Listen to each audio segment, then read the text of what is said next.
Mwenyekiti wa Chama cha Mapinduzi Taifa, Dr. Jakaya Kikwete amesema serikali ya China imeahidi kuendeleza ushirikiano kati yake na Tanzania katika nyanja mbalimbali na kuwa imeridhishwa na utendaji kazi wa serikali ya awamu ya 5.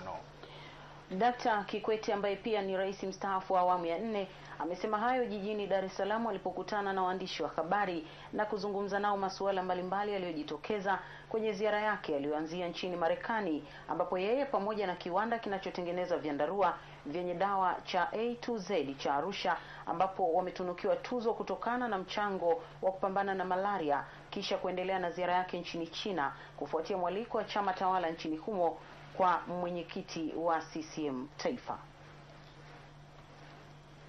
Miradi hiyo tuliomba karibu yote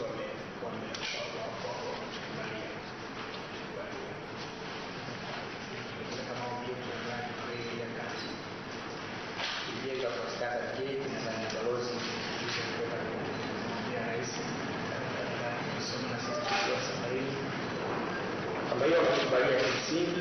Kwa sababu kuna mambo ambayo tunatakiwa upande wetu sisi kufanya. Tukikamilisha haya tukielewana watatusaidia. Mambo ya kusaidia katika kuimarisha elimu ya TAZARA. Mambo ya kusaidia katika masuala yanayohusu nishati ya umeme.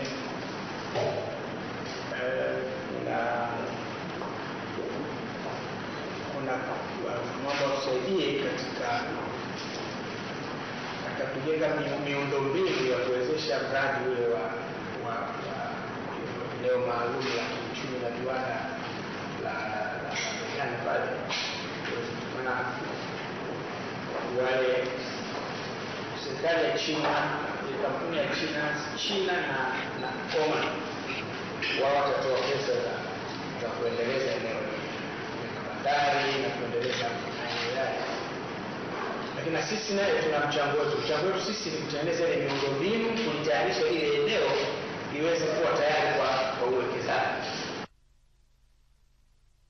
Kwa nyingine, rais mstaafu Kikwete amesema chama tawala cha China kimeahidi kuendelea kushirikiana na CCM katika mambo mbalimbali, ambapo kitaanza kuchukua makada 40 wa Chama cha Mapinduzi kuwapeleka mafunzoni nchini China kwa ajili ya kuwajengea uwezo wa masuala mbalimbali ya kisiasa.